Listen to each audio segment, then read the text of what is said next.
Ganarle la batalla al coronavirus. Ese es el objetivo en el que anda inmerso medio mundo. Y en medio de esta batalla global, un país anunció una victoria clave: la eliminación de la pandemia en su territorio.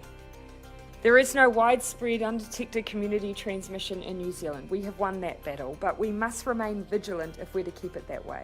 La primera ministra de Nueva Zelanda hizo este anuncio luego de que pasaran 7 días seguidos en los que las cifras de nuevos contagios por coronavirus fueron menores de 10. ¿Y qué implica esto? Bueno, el coronavirus no está erradicado, pero si surgen nuevos casos, las autoridades saben de dónde vienen y qué hacer para limitar el contagio. Pero ¿cómo logró Nueva Zelanda llegar a este punto? Eso es lo que te vamos a contar en este video.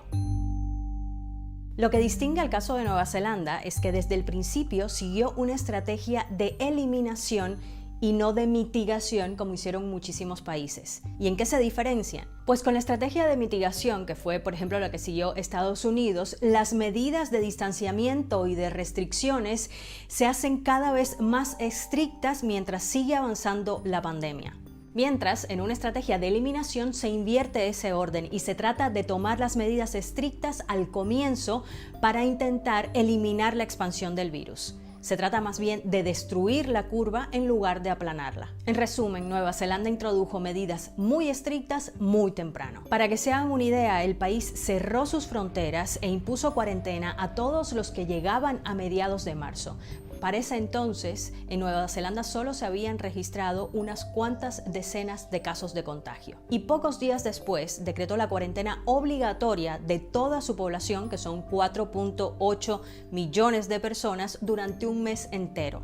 Eso cuando ni siquiera habían tenido una sola víctima mortal. La primera se registró el 29 de marzo. Y el anuncio del fin del contagio comunitario, que fue el que vimos al principio de este video, llegó precisamente cuando se cumplió un mes de ese bloqueo estricto, en el que nadie podía dejar su casa salvo para comprar alimentos, medicinas, ir al médico o hacer ejercicio.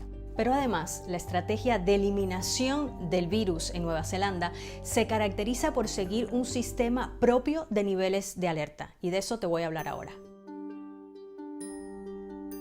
Desde mediados de marzo, las autoridades clasificaron la respuesta ante la crisis por el virus en 4 niveles diferentes de alerta: preparación, reducción, restricción y bloqueo o cierre de emergencia. Estos niveles de alerta le indican claramente a la población en qué situación se encuentra el país, cuáles son las medidas de salud pública que se están tomando y cuáles son las medidas de distanciamiento social que deben respetar. Y las autoridades pueden subir y bajar el nivel según sea necesario. Por ejemplo, ahora que el país ha eliminado la transmisión comunitaria no detectada, el nivel de alerta ha bajado a 3, es decir, el de la restricción. Eso permitió que algunas personas volvieran a trabajar y que abrieran algunos negocios y escuelas. Pero la mayoría de los ciudadanos siguen confinándose en sus casas si no necesitan salir, minimizando el contacto social.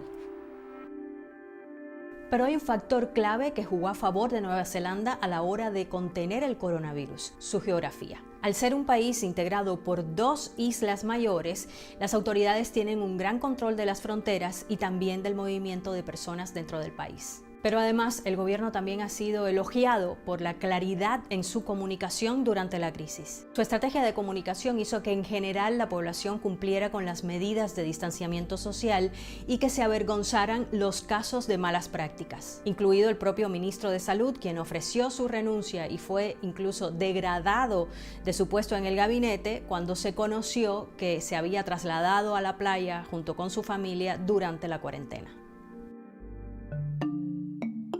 Hasta este 29 de abril, la cifra total de personas muertas por coronavirus en Nueva Zelanda es de 19 personas y los contagiados, entre confirmados y probables, no llega a los 1.500.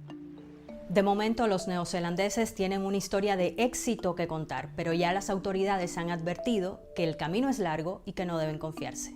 Bueno, gracias por haber llegado hasta aquí y te queremos invitar también a que vayas a bbcmundo.com. Allí tenemos una extensa cobertura